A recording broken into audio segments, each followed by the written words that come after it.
Alegria e gratidão a Deus por estar aqui. Realmente a família Sena é uma família que me acolheu muito quando eu era no primeiro ano seminarista, seminário presbiteriano. O reverendo também, o reverendo Aloysio, não, o reverendo Wilson do Amaral, também, ele, a Esther, a família dele também me acolheu muito aqui. Quantas vezes eu fiquei na casa deles também, até hoje. Somos muito amigos, nos encontramos, às vezes, por vezes, nos encontros aí. Irmãos, eu estou muito feliz. O reverendo Tales, realmente, conheci hoje, é uma pessoa muito simpática, muito alegre, muito acolhedora também. Estou feliz por estar numa igreja presbiteriana. Por que eu digo isso? Porque eu já estou no final do meu ministério, eu estou com 68. Daqui a 2 anos eu chego à época de jubilação. E quando saí daqui de Campinas, ou daqui do seminário, que fui para o Rio, eu fiquei no presbitério de Guanabara e lá estou até hoje, no presbitério de Guanabara.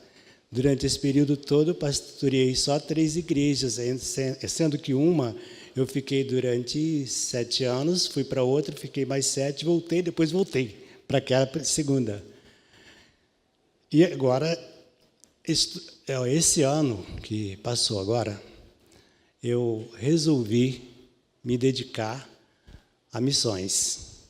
Eu sou dentista e tenho feito um trabalho missionário lá na região, na minha igreja mesmo, nós criamos lá um anexo para atender as comunidades. Eu tenho trabalhado nas férias, 1 ou 2 vezes por ano, com missões no Nordeste. Já tive uma vez na primeira igreja de Manaus, no Rio, trabalhando no barco, e eu tenho essa vocação desde o tempo de seminarista. Quando eu estava em Campinas, a JMN, a Junta de Missões Nacionais, enviava alguns seminaristas, e eu era um deles, para trabalhar aí no Mato Grosso, nessas regiões aí. E o meu sonho a vida inteira foi ser missionário, mas o presbitério não permitia, pela necessidade de ter os ministros lá, etc., e não abria mão. Mas agora que chegou ao final, que estou chegando ao final da minha carreira como pastor efetivo de igreja, eu pedi ao presbitério para me tirar da igreja presbiteriana de Maria da Graça, que é a igreja que eu pastoreei como pastor efetivo até o ano passado, para eu ficar livre para fazer o meu trabalho missionário. Então, nós temos lá no PGNB, nós temos uma junta de missões que chama de agência missionária. Então, eu trabalho nessa agência missionária e fico na igreja, assim como o reverendo Wilson fica nas igrejas aqui, né, dando suporte, assim. Eu fico lá, assim, já sou um pastor idoso e eles, então, me consideram muito por bondade deles, evidente, não por mérito. Me consideram e eu, então, fico mais mesmo trabalhando na missão. Estou com um projeto, e até peço à igreja que ore por isso, de o ano que vem ir para a Guiné-Bissau, passar 2 ou 3 meses lá trabalhando na Guiné-Bissau. E estou em contato com o pastor de lá, o reverendo Malan, que é fruto do trabalho do reverendo John Dilson, e ele tem um trabalho muito desafiante lá, e eu estou em contato com ele. Quem sabe, se Deus aprovar, o ano que vem eu estarei indo passar um tempo lá na Guiné-Bissau, fazendo esse trabalho missionário.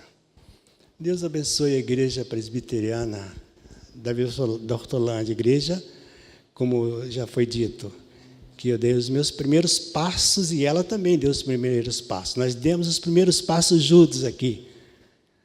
Então, me lembro de algumas pessoas, né, que estão por aqui ainda, algumas que já se foram, né? A gente fica triste, né, porque Deus leva algumas pessoas, a gente fica triste, mas enfim. Então, parabéns, igreja linda, igreja presbiteriana. Esse cântico que cantou agora é um cântico que traz a gente que é antigo na igreja a uma recordação profunda, uma saudade profunda do meu tempo ainda, de Vencedores por Cristo, daquela época que grande parte de vocês nem eram nascidos, até o pastor, né, nem eram nascidos ainda, né, que nós cantávamos nos congressos, né, nos retiros espirituais, nas igrejas. Hoje parece que a música na igreja está meio, sei lá, meio desencontrada, enfim, né? Uma barulheira, uma coisa assim. Por isso que eu disse, quando eu chego numa igreja presbiteriana, genuinamente presbiteriana, calvinista como essa, meu coração se alegra.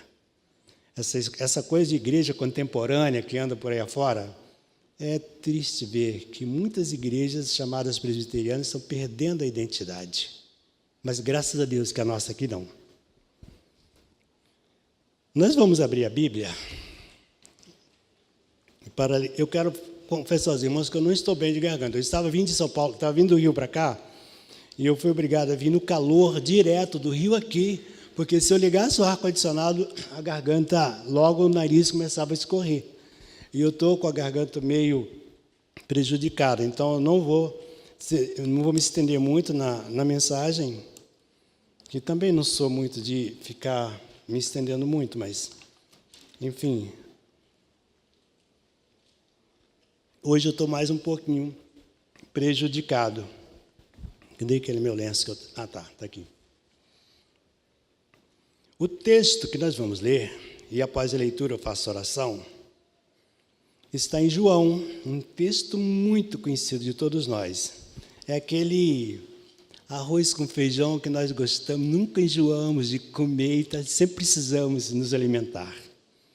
É João 21. Eu gosto desse texto demais. A palavra de Deus começa dizendo assim: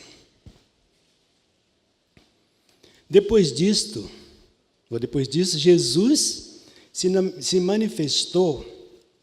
Essa Bíblia é uma versão diferente, é a versão Nova Almeida. Mas se tiver diferente, não tem problema. Depois disso, Jesus se manifestou outra vez aos discípulos, junto ao mar de Tiberíade. Foi assim que ele se manifestou. Estavam juntos Simão Pedro, Tomé, chamado Dídimo, Natanael, que era de Caná da Galileia, os filhos de Zebedeu e mais 2 discípulos de Jesus. Simão Pedro disse aos outros: Vou pescar. Os outros responderam: Nós também vamos com você. Foram e entraram no barco, mas naquela noite nada pegaram. Ao romper do dia, Jesus estava na praia, mas os discípulos não reconheceram que era ele. Jesus lhe perguntou: Filhos, será que vocês têm aí alguma coisa de comer ou para comer? Eles responderam: Não. Então Jesus disse: Joguem a rede à direita do barco e vocês acharão. Assim fizeram, e já não podiam puxar a rede, tão grande era a quantidade de peixes. E o discípulo a quem Jesus amava disse a Pedro: É o Senhor. Simão Pedro, ouvindo que era o Senhor, cingiu-se com sua túnica, porque tinha tirado a roupa, e lançou-se ao mar. Os outros discípulos vieram no barquinho, puxando a rede com os peixes, porque estavam somente a uns 90 metros da margem. Ao saltarem em terra, viram ali umas brasas com peixes por cima, e também havia pão. Jesus lhe disse: Tragam alguns dos peixes que vocês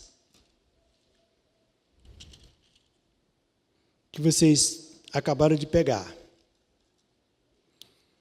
Simão Pedro entrou no barco e arrastou a rede para a terra. A rede estava cheia de 153 grandes peixes, e mesmo sendo tantos peixes, a rede não se rompeu. Jesus disse a eles: Venham comer. Nenhum dos discípulos ousava perguntar: Quem é você? Porque sabiam que era o Senhor. Jesus veio, pegou o pão e deu a eles. Depois fez a mesma coisa com o peixe. E esta já era a terceira vez que Jesus se manifestava aos seus discípulos depois da ressurreição dentre os mortos. João Evangelista, vou orar, eu falei que eu ia ler o texto, depois ia orar. Senhor Deus e Pai, graças te damos por esse texto lido, Deus. Aclara em nós, Senhor, a tua mensagem. Senhor, abre nosso coração para entender a tua voz, ó Deus, e edifica-nos, Senhor Deus, pela tua palavra. Em nome de Jesus, amém. João Evangelista, na sua maneira simples e clara de narrar o Evangelho, ele fala aqui com palavras bem simplificadas, e no final ele fala, essa é a terceira vez que Jesus apareceu aos discípulos, porque a primeira vez que Jesus apareceu foi logo após a ressurreição, quando ele apareceu com aquelas mulheres que foram lá, e depois ele apareceu também naquele ambiente em que um dos discípulos não acreditou. E aí ele teve que, depois, em outra oportunidade, ele teve que mostrar a Tomé, os cravos, os sinais da crucificação, e etc. Aqui, então, é a terceira vez que Jesus aparece. Esse texto, nós poderíamos dar um título, dar um tema para essa nossa meditação, dizendo que a presença de Deus nos momentos difíceis da vida. A presença de Deus nos momentos difíceis da vida. E é claro, irmãos, que quando nós falamos da presença de Deus nos momentos difíceis da vida, nós estamos analisando o que aconteceu naquele cenário todo. Porque os discípulos estavam vivendo com Jesus há alguns anos, talvez 2, 3 anos ali com Jesus, e alguns deles, ou todos eles, estavam vivendo, digamos assim, um momento de experiência, mas na tranquilidade de estarem juntos com o Mestre. Coisa boa. E eles, então, estavam vivendo naquilo que nós chamamos de zona do conforto. Porque se alguém estava doente, Jesus curava. Se alguém morria, Jesus podia ressuscitar. Se não tinha comida, Jesus multiplicava os pães. Ou seja, era uma vida de desafio, mas era uma vida que estava tudo sob o controle do Mestre, sob o controle de Deus. E aí estava tudo bem. Mas mesmo Jesus preparando a eles para que, num determinado momento, Jesus os deixaria fisicamente, esse momento, eles têm essa impressão, e eles mesmos demonstram isso, que eles não estavam preparados para isso, para ficarem sozinhos, para levar a tarefa de conduzir o projeto de Cristo sem a presença física dele. Mas aconteceu, e Jesus os deixou, foi morto, ressuscitou, apareceu a primeira vez, a segunda e a terceira vez, mas eles não estavam convictos ainda, ou seja, estavam meio perdidos ainda.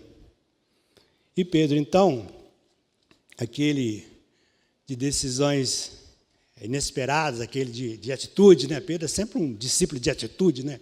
De tomar atitude, de lançar a espada contra o soldado, enfim, se jogar ao mar, aquele que diz para Jesus que nunca vai abandoná-lo, esse falou, quer saber, pessoal, eu vou pescar. Tá tudo muito bom, até aqui foi muito bom e tudo, mas olha, a vida continua. Família para cuidar, tenho os anos da minha vida para viver. Se fosse nos dias de hoje, pagar aluguel, pagar a prestação da casa ou do carro, enfim, pagar os impostos, eu vou cuidar da vida. Mas, e o projeto de Deus, o projeto de Jesus? Eu vou cuidar da vida. O texto diz que os outros disseram, então nós vamos com você. Pedro existia uma liderança muito forte entre eles. Mas não é só por isso que eles disseram isso. Na minha leitura, eles disseram, eu vou pescar com você, até por falta de opção. Nem todos eram pescadores. Tudo bem que Pedro, Tiago e João eram pescadores profissionais e até tinham, quem sabe, os seus barcos abandonados há 3 anos, lá, as suas redes. Os outros, a Bíblia não fala. A Bíblia só fala que eles decidiram ir com Pedro ao mar da Galileia para pescar. Ou seja, fazer alguma coisa na vida. Resolver uma situação que estava indecisa. Uma situação que estava pedindo uma solução. E Pedro foi. E a Bíblia diz que eles lançaram na rede a noite toda. A noite toda lançando a rede. Eu imagino, meus irmãos, o desafio de Pedro pegar os barcos, que há 3 anos, sem manutenção, não sei se tinha ou não tinha manutenção, pegar aquelas redes paradas e ir lançar no mar, e eles então não pegando nada, e trabalhando, lançando a rede em todos os lugares. Homens, pescadores, que conheciam as águas do mar de Genezaré. Sabiam onde os cardumes podiam estar. A ciência da pescaria estava no conhecimento deles. Eles, então, tinham, do ponto de vista humano e profissional, eles tinham completamente a capacidade da solução daquele problema.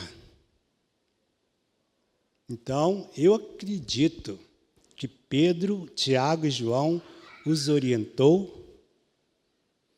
orientaram, né? Pedro, Tiago e João os orientaram aí para os locais certos dos cardumes garantidos. Mas o texto diz, não pegaram nada. Não pegaram nada. Eu fico pensando, irmãos, na nossa vida, e a Bíblia é muito sábia, a Bíblia é a palavra de Deus, né? Ela não traz, ela não está às nossas mãos. Deus não nos deu a Bíblia por acaso. É para mostrar a nós que as situações vividas na história bíblica são as situações que nós vivemos no dia a dia, no hoje. Os momentos difíceis da vida dos apóstolos, naquela noite, naqueles dias, são momentos que repetem-se nas nossas vidas, de maneira diferente. Cada um tem os seus problemas, cada um tem o seu problema, cada um tem a sua dor, cada um tem a sua dificuldade, cada um tem a sua incerteza, enfim, todos nós, sejam de naturezas diferentes, mas todos nós temos. Eu ouvi uma vez um poeta dizer que todo mundo é igual quando sente dor. O poeta disse isso. E ele disse isso no momento que ele estava sentindo muita dor. Mas ele identificou isso. Todo mundo é igual quando sente dor. E nós sentimos as nossas dores. A vida nos leva a situações que nós não conseguimos, por vezes, ou na maioria das vezes, ou em todas elas, resolvermos por nós mesmos, sem a presença de Deus. Sem a presença de Jesus, do Espírito Santo que nos orienta.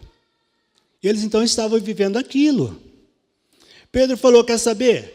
Eu vou pescar. Ele esqueceu de que Jesus poderia trazer solução naquele momento.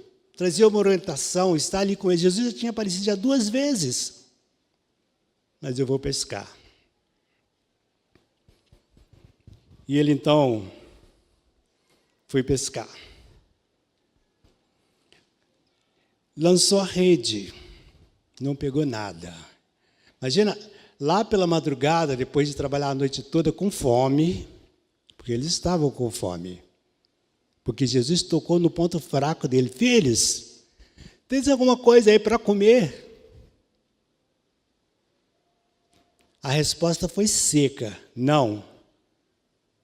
Não queremos papo. Não, não tem. Ele não sabia quem estava. Era uma pessoa que apareceu lá na praia. A noite toda. O cansaço. A falta de diálogo. Quando a gente não está conseguindo resolver um problema, na empresa é assim, quando a gente está com um problema, não tem falar de futebol do Corinthians, do Fluminense, que é o meu time, falar de outros, enfim, não tem nada que não tem comentário. Quando a gente está num problema, a gente está focado no problema, não tem diálogo, não tem nada, o rosto fica fechado, a palavra fica seca, não há sorriso, não há nada. E aqueles 7 homens estavam naquele barco, vivendo essa situação, cansaço, falta de diálogo, falta de expectativa, porque já era de madrugada. Como eu disse no começo, eles conheciam os locais onde os cardumes podiam estar, mas eles provavelmente, com certeza, eles fizeram tudo o que eles podiam fazer e não conseguiram. Então agora, já que passamos a noite toda sem pescar nada, e o dia já está nascendo, o sol já está apontando lá, vermelhinho, como é nesse tempo de verão, acabou, não tem expectativa de vitória. Fazer o quê? Voltar para casa sem peixe? E a fome que nos bateu depois da noite toda? Vamos comer o quê? Vamos ficar com fome? Não tem nenhum café, um pãozinho com manteiga, ninguém vai trazer um pãozinho com manteiga para nós. E agora? Pensem nisso, irmãos. E pensem que muitas pessoas chegam a situações semelhantes. Falta de diálogo, cansaço, falta de expectativa, falta de Deus. Falta de Deus, que é o pior de tudo. Quando se chega ao fundo do poço, se não tiver Deus, não tem como sair. Algumas pessoas chegam à beira do abismo sem Deus, e o que elas fazem sem Deus? Se jogam. Diferente da ovelha, que estava à beira do abismo, que de repente, sem menos esperar, apareceu o pastor para pegar. Foi assim, crianças, que aconteceu, adolescentes, que aconteceu. A ovelha na beira do abismo, lá, quase caindo. E Jesus foi lá e pegou a ovelhinha. Ela ia cair, se Jesus não pegasse ela. Muitas pessoas chegam à beira do abismo, e quando elas estão sem esperança, sem expectativa, sem Deus, elas se jogam no abismo. Porque há sempre alguém que está interessado em dar um empurrão, e nós sabemos quem. E nós sabemos perfeitamente quem. Mas nessa hora que eles estavam distante de Deus, envolvidos nos seus problemas, eles ouviram uma voz doce que os chamou de... Como é que foi a voz? Como é que a voz falou com eles? Começa com F. Filhos. Eles têm alguma coisa para comer aí? O que Jesus demonstra nessa intervenção é que ele estava querendo associar-se a eles na problemática que eles estavam vivendo. Jesus demonstrou que estavam com fome também. Porque Jesus sabia que eles estavam cansados e com fome, sem nada. Jesus também se mostrou ao lado deles. Jesus associou-se a eles, tornou-se parceiro deles naquela empreitada sem sucesso, até então. A resposta foi não. Não, Senhor, não tem. Aí vem a orientação do mestre. Aí Jesus fala, então faz o seguinte, olha, eu agora estou com vocês, tá? A Bíblia diz que, o salmista diz que Deus está presente nas nossas tempestades. Ainda que o mar se revolte, ainda que a tempestade... Deus está presente nas tempestades da vida. Jesus, então, estava presente. E aí, ele falou, então vamos fazer o seguinte, olha, já que nós estamos nesse problema todo, e eu querendo comer, e vocês não têm nada que comer aí, então faz o seguinte, joga a rede aqui, aí a orientação já vem. Jesus se associa a eles para orientá-los no problema que eles estavam vivendo. É assim na nossa vida. Às vezes a gente entra num problema e esquece que Jesus está pertinho de nós, querendo fazer parte do nosso problema, para nos ajudar. Então, eles lançaram a rede, pegaram os peixes. Essa é a segunda lição que nós vemos nesse texto. E aí, eles pegam os peixes e trazem. E vocês perceberam, irmãos, que quando eles chegaram, já tinha ali um fogo, umas brasas, e já tinha uns peixezinhos ali, e Jesus pegou os peixes deles também. Jesus poderia ter multiplicado aqueles peixes ali, não precisava dos peixes deles. Jesus podia ter multiplicado aqueles peixes e ser feito um churrasco maravilhoso de muitos peixes multiplicados, como aconteceu nas multiplicações de pães antes, mas não. Mais uma vez, Jesus prova que quer associar-se a eles, na situação deles, e traz e junta os peixes que eles pegaram, com os peixes que Jesus tinha. E, juntos, se alimentaram. Que coisa maravilhosa, meus irmãos. Quando nós entramos nas situações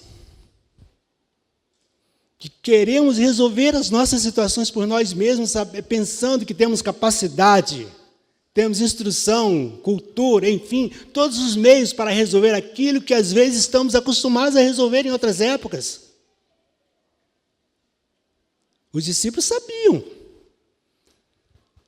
Quando nós pensamos que podemos, que aí damos, como dizia minha avó, damos com os burros na água, porque não conseguimos.